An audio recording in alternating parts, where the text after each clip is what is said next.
At the time that my rash was getting worse and worse and worse, my brain fog was getting worse and worse and worse, and my menstrual cramps were getting worse and worse and worse. And all of those things were leading me to believe that obviously everything's connected. How could this just be a skin problem if I'm having all of these other like debilitating symptoms at the same time? And I found it really challenging for any specialized doctor, like dermatology, for example, to pay attention to that. I had a dermatologist tell me this is just a skin condition. If the skin and the gut were connected, we would have learned about that in the textbooks. He literally gaslit the shit out of me. And I was like, I showed him some of my test results from when I started going to naturopathy. I was like, hey, I have an autoimmune disease and I'm having these really bad other symptoms. Like, don't you think they could be connected? And he just like pretty much told me to kick rocks. So that was very discouraging, and that's been a pattern throughout, the last year.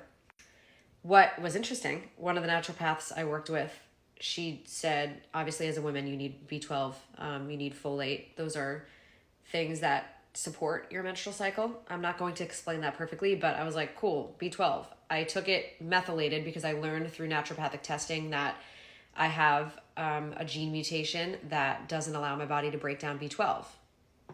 Never knew that. But it's also 50% of the population has that, so it's not like rare. But the day I started taking the B12 dropper, my brain fog disappeared. So I knew it was because of that. Like sometimes it's hard to determine like what made something better if you're doing a lot of things at the same time. I knew it was because of the B12. So I was like, wow, can really low B12 levels cause like an inability to focus and concentrate and like have a conversation? Like there was like a cloud in my brain and over my eyes for like way too long.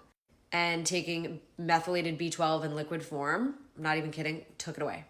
At the same time, I was lowering my histamine levels through food because I realized that if your body's having like a high histamine reaction, you can have like period cramps that feel like you're giving birth.